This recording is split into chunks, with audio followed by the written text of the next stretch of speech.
Nadreen, आप YouTube channel देख रहे हैं। मैं इमरान ख़ान हूँ। ये ख़बरें बहुत तेज़ी से फैल रही हैं और फैलाई जा रही हैं कि अमेरिका और ईरान के बीच में बातचीत हो रही है।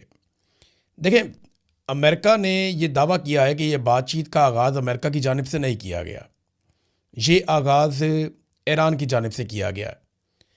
अब इसके अंदर डोनाल्ड ट्रंप का जो स्टेटमेंट है, डोनाल्ड ट्रंप ने कहा कि जब मैंने धमकी लगाई कि मैं बहुत बड़ी तबाही फेरूँगा और मैं बड़ा ज़ोरदार हमला करके इतनी बड़ी तबाही फेरने वाला था कि ईरान को अपना एनर्जी का इंफ्रास्ट्रक्चर वापस बहाल करने में कई साल लग जाते, और ये भी दावा किया कि 10 अरब डॉलर भी लग जाते। यानी बहुत बड़ा नुकसान डोनाल्ड ट्रंप के मुताबिक ईरान का होने वाला था। तो डोनाल्ड ट्रंप का कहना है कि उस नुकसान के डर से ईरान ने फौरी तौर पे खुद ही हमसे रब्ता किया, और हमने रब्ता नहीं किया। हम उम्मीद करते हैं कि मुज़ाकरात के नतीजे में फ़ायदा होगा। अब ये डोनाल्ड ट्रंप का कहना है, जबकि ईरान का ये कहना है कि हमारी तो कोई बातचीत ही नहीं हुई, हमारा अमेरिका से कोई रब्ता नहीं हुआ। अब खबरें ये आ रही हैं कि पाकिस्तान को, तुर्की को और एक मुल्क है ओमान, इन 3 मुल्कों का किरदार बताया जा रहा है, मिस्र का किरदार भी बताया जा रहा है कि इन ममालिक ने कुछ रोल अदा किया है अमेरिका और ईरान के बीच में जंगबंदी का। लेकिन क्या वाकई जंगबंदी होने जा रही है? ये दावा भी किया जा रहा है कि एतवार की शाम को एक राब्ता हुआ है आसिम मुनीर में और डोनाल्ड ट्रंप में। अब अगर ट्रंप को पीर वाले दिन ईरान कहता है कि जंगबंदी करो, तो ट्रंप फिर आसिम मुनीर साहब से एतवार के दिन जंगबंदी के बारे में क्यों बात करता है? सवाल तो ये भी पैदा होता है। बड़ी टेक्निकल चीज़ें हैं। जंग के अंदर ज़्यादातर झूठ ही चलता है, और डोनाल्ड ट्रंप अगर बोले तो फिर तो आपको पता है कि वो तो चीज़ों को बढ़ा चढ़ा देते हैं। उन्होंने तो इंडिया के 6 जहाज़ गिरे हुए भी 11 तक पहुंचा दिए थे। अब जो अमेरिका के गिरे हैं जहाज़, अगर उनको भी डोनाल्ड ट्रंप ऐसे ही बढ़ाए तो 50-60 जहाज़ हो सकते हैं। बहरहाल, ईरान के मुतालबात क्या हैं जंगबंदी के लिए और अमेरिका के मुतालबात क्या हैं जंगबंदी के लिए, ये है सबसे तगड़ी और इम्पॉर्टेंट खबर जिसके ऊपर हम सबको नज़र रखनी पड़ेगी। पहले देखते हैं कि अमेरिका क्या चाहता है। अमेरिका ने कहा कि डील करने के लिए या जंगबंदी करने के लिए या मामला ख़त्म करने के लिए ईरान को जो अफजूदा यूरेनियम है, जो यूरेनियम उसने तैयार की हुई है 60% जिसको प्योरीफाई किया हुआ है ईरान ने, वो यूरेनियम अमेरिका के हवाले कर दे। किसी और को नहीं देनी, अमेरिका को देनी है वो यूरेनियम ईरान ने, जो 60% कारामद हो चुकी है, अफसूदा हो चुकी है। नंबर 1 शर्त यह है। नंबर 2 ये है कि आबना हुर्मुज़ को फौरी तौर पे ईरान को खोलना होगा और गैर मशरूत तौर पे खोलना होगा।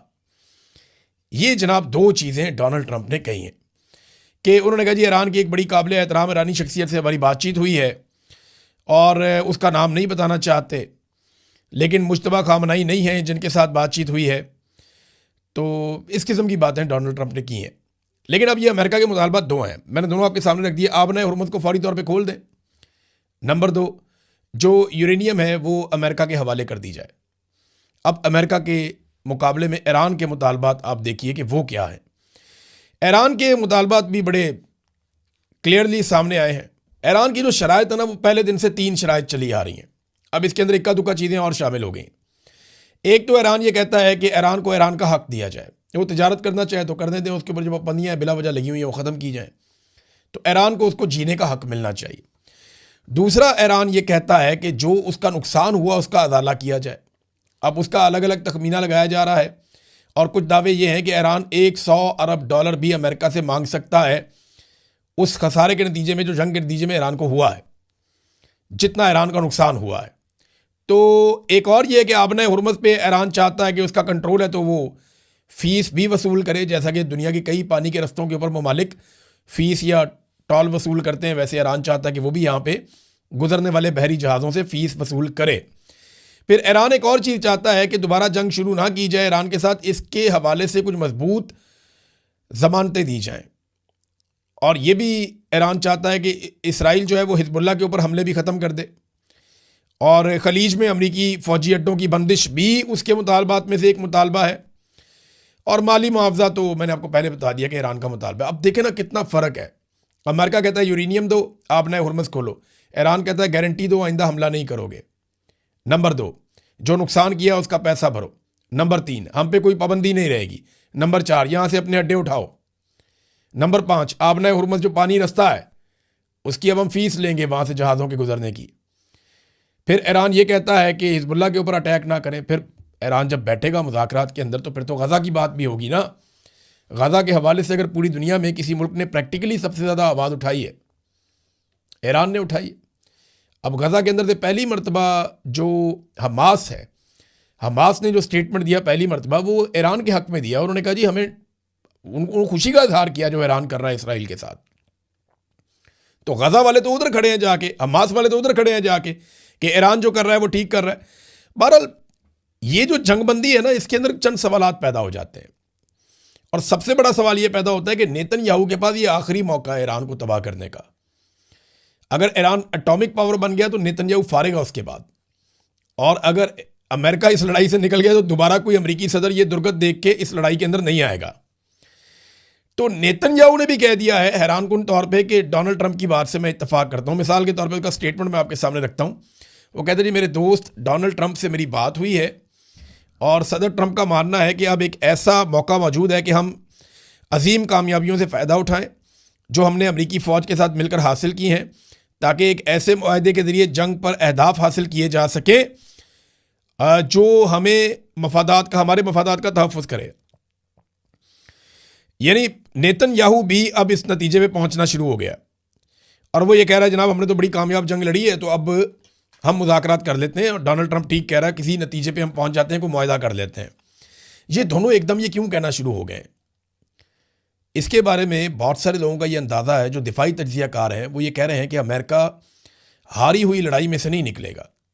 अभी तक अमेरिका को कोई फेस सेविंग नहीं मिली, अमेरिका को इस लड़ाई का कोई नतीजा नहीं मिला, बल्कि अमेरिका पूरी दुनिया में एक्सपोज हो गया। इसराइल का दिफाई निज़ाम, अमेरिका का दिफाई निज़ाम पूरी दुनिया के अंदर गंदा हो गया।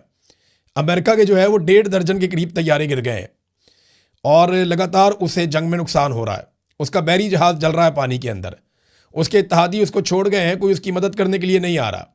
डोनाल्ड ट्रंप इमदाद इमदाद चिल्ला रहा है, लेकिन उसके पुराने इत्तेहादी उसकी मदद नहीं कर रहे। ऐसी सूरत हाल में अगर अमेरिका इस जंग से निकल जाता है तो ये तो बड़ी सुबकी वाली बात हो जाएगी, बहुत शर्मिंदगी वाली बात हो जाएगी। तो दो ही रीज़न हो सकते हैं पाकिस्तान को बीच में डालने के। देखिए शहबाज शरीफ को अगर बीच में डाला है या आसिम मुनीर को, तो दो वजह हो सकती है ना। देखें ना, अगर सुपर पावर की सुपर पावरी हमारी मदद तक महदूद रह गई है तो फिर तो सुलह ही कर ले, इससे अच्छा है। यानी हम पाकिस्तान अब दुनिया को बचाएगा, दुनिया की मदद करेगा, अल्लाह करे वो दिन आ जाए, लेकिन इस वक्त तो पाकिस्तान अपने आप को नहीं बचा पा रहा। यानी हम दुनिया की सुलह कराने चले हुए हैं, पाकिस्तान के अंदर जो जंग चल रही है उसमें पाकिस्तान दहशतगर्दी की इतनी खौफनाक लपेट में है, उससे हम नहीं निपट पा रहे। हम दुनिया की हिफाजत कर रहे हैं, अपनी नहीं कर पा रहे। जो आलमी रैंकिंग आई है उसमें दहशतगर्दी में पाकिस्तान दुनिया में नंबर 1 हो गया। हालांकि हमारे पास है फेवरेट फील्ड मार्शल, किसी और के पास नहीं है।